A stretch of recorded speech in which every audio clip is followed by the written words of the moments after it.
Conor McGregor is officially making his UFC return at International Fight Week on the 29th of June, I believe, against Michael Chandler at 185 pounds. Well, that's what McGregor said in his video. Personally, I don't believe it. I don't see why they would even make this fight at 185 pounds. Both guys are 155ers. When they talked about 170, okay. I mean, we've seen McGregor fight there a couple of times, but 185 is just the biggest load of shit. I genuinely don't believe that this is going to be true. I feel like this is just McGregor playing his typical mind games with Michael Chandler. I mean, we've been waiting for this matchup for ages now. I mean, we've seen both guys do the Ultimate Fighter, which surprisingly wasn't really that entertaining in my opinion.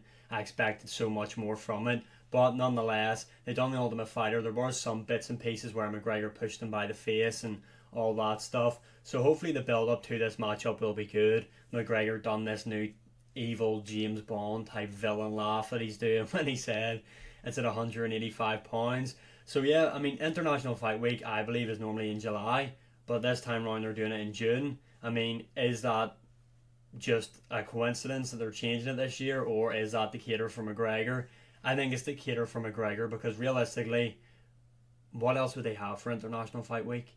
Now, this goes on to my other thing. I feel like this is a real missed opportunity on the UFC's behalf, not having this at UFC 300. Honestly, I feel like McGregor's ready. I mean, you don't have USADA anymore, so technically he can fight. He won't be in that weird limbo period where he hasn't been tested for so long. And realistically, it doesn't look like he's on anything anymore. I mean, when they were doing the Ultimate Fighter, McGregor, especially at the start of it, was fucking massive. You could tell this guy was on something. And that was to heal the leg injury, which, say what you want about it, I don't think there's anything really that wrong with it, to be honest. I mean, it was a really bad leg break. And he done the right thing by taking himself out of the USADA testing pool, so... And that is why he took himself out of the USADA testing pool, basically, everybody knows, is so he could take steroids to heal himself, which, I mean... Fair enough, I suppose, but in terms of the matchup, stylistically, I do feel like McGregor is going to win this. I do feel like McGregor is just going to pick him apart on the feet. Realistically, both guys have been out of the cage for quite some time now, which I believe that will benefit Conor McGregor because he's used to these long periods of inactivity. Where Michael Chandler was pretty active, he hasn't fought anything now since 2022, which was against Dustin Poirier, I believe. But then on the flip side, I mean, yes, Michael Chandler was active, but I mean, look at who he was fighting. He fought Dustin Poirier. The damage the guy took in that match was insane. And then he fought Justin Gaethje again. The damage that he took in that matchup was also absolutely insane.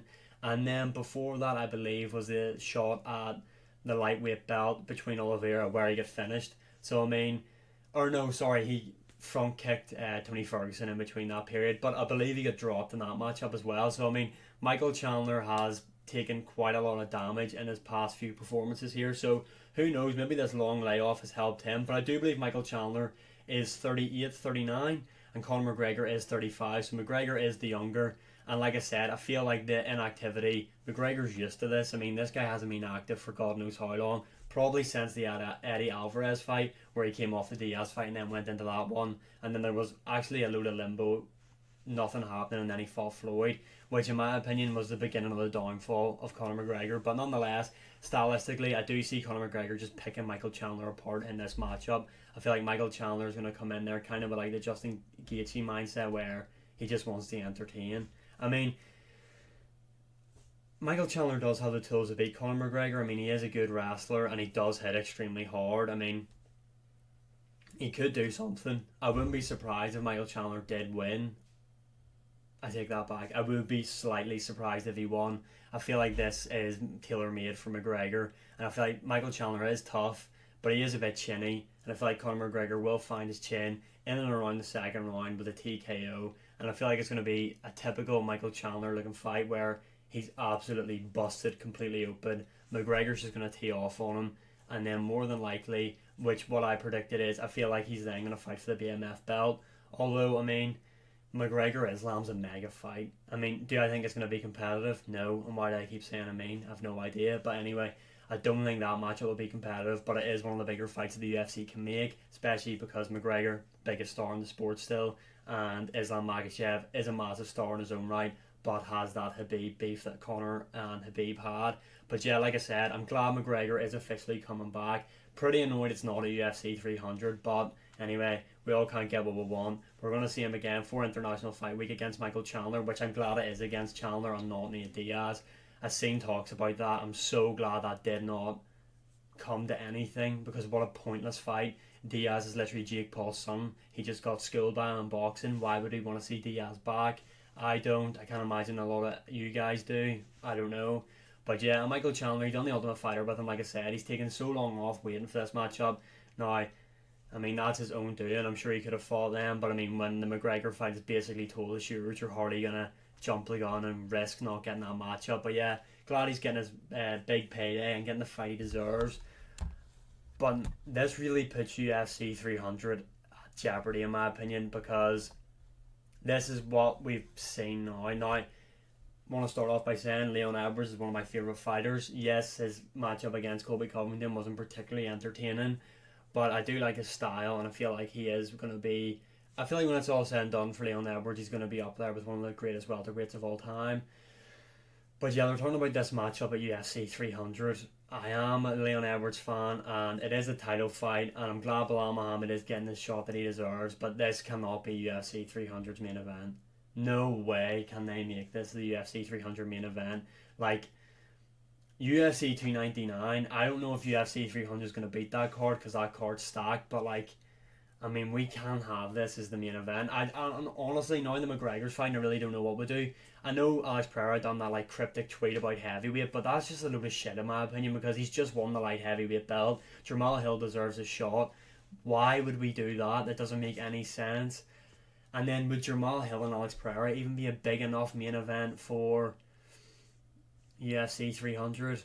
I mean, it's a better main event than this, if I'm being honest. I really feel like the UFC 300 card, the big three fights on it, I mean, I think the whole card is going to be pretty decent, but their three main sellers, I predict, are going to be Oliveira, Arman, this is the co-main event, Leon and Bilal, and then Alex Pereira, Jamal Hill main event. I mean, maybe I do predict Adesanya's going to return this year to fight for the middleweight belt. The middleweight champion in Sean Strickland and the number one contender Dricus du Plessis are fighting in January. So I mean, the winner of that can maybe turn around, depending on how much damage they take. I mean, Zhang Weili, Alexia Grasso, they spoke about that. Those guys called each other out, or those women, sorry, called each other out. But I feel like Alexia Grasso needs to be on that Mexican Independence Day card. I don't know what date that is, but I think it is close to UFC 300. I'm not sure. I mean, what else do you do? I really don't know. I really think they've really missed the boat here with not having McGregor as the main event. But anyway, we're getting McGregor back 29th of June against Michael Chandler at 185 points, he says. I don't believe it. Let me know what you think in the comments. I'm glad Bilal Muhammad is getting his title shot that he deserves. I do think Leon Edwards is going to beat him like he was beating him in the last matchup.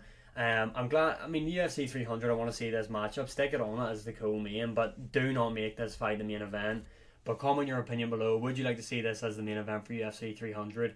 And as always, like, share, subscribe, comment, all that good stuff. You can see my social medias are linked on the top of the screen. I appreciate all the support, and Happy New Year, and I'll see you again in the next one.